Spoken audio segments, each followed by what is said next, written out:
William Hartman had always been drawn to the mountains, particularly during the fall. The way the leaves transformed into a sea of crimson and gold filled him with a sense of peace that he couldn't find anywhere else. That year, October 1992, he decided to spend a long weekend in the Adirondacks, hunting for the perfect view of the foliage. He left early on a Friday morning, the air crisp with the promise of autumn. His wife, Mary, watched him pack his old Jeep, her eyes lingering on him a little longer than usual. Something about this trip felt different. William had been distant lately, distracted, as if something was gnawing at him from the inside.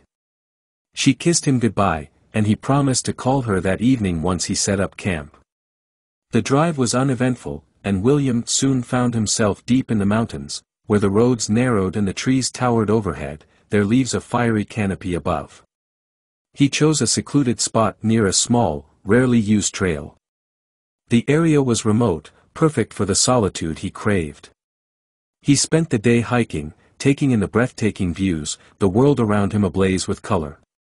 As the sun began to dip below the horizon, casting long shadows through the forest, William felt an odd sensation, like he was being watched. He shrugged it off, attributing it to his imagination running wild in the isolation.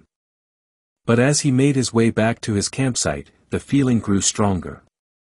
The forest, usually so welcoming in its quiet, seemed to press in on him. The rustling of leaves felt like whispers, the creaking of branches like footsteps behind him. By the time he reached his tent, the sky was dark, and the air had grown cold.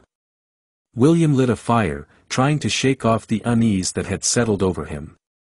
As the flames flickered, casting dancing shadows around him, he heard it, a faint, almost imperceptible whisper. It wasn't the wind. It was something else, something that seemed to call his name.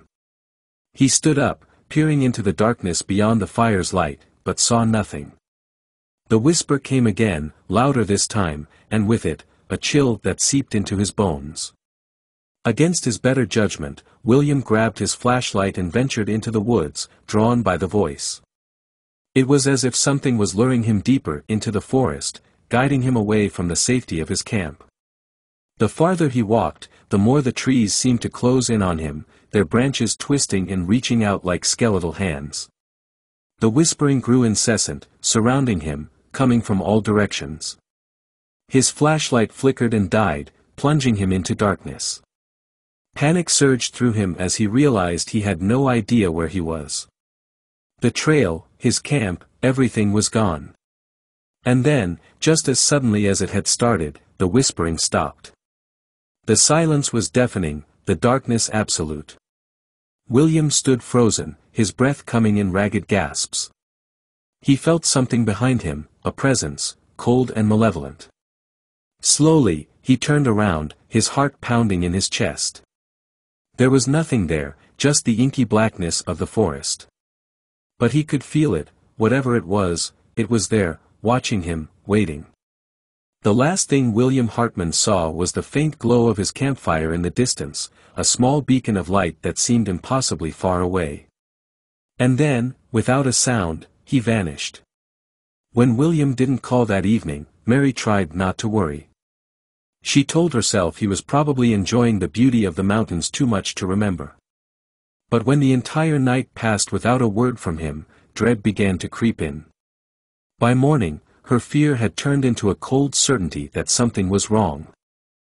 She called the authorities, and a search was quickly organized.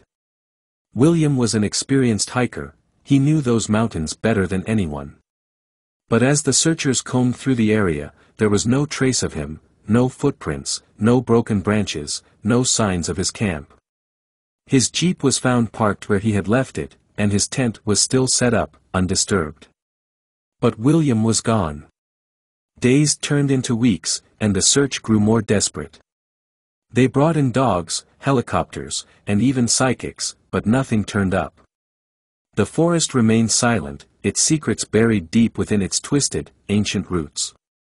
The whispers of the townsfolk grew louder, tales of people who had gone into those woods and never returned, of a presence that lurked in the shadows, waiting for the unwary. As the first snow began to fall, the search was called off. William Hartman was declared missing, presumed dead. His disappearance added to the long list of unsolved mysteries the Adirondacks had claimed over the years. Mary, heartbroken and hollow, refused to believe he was truly gone. But deep down, she knew the truth: something in those woods had taken him, something that would never let him go.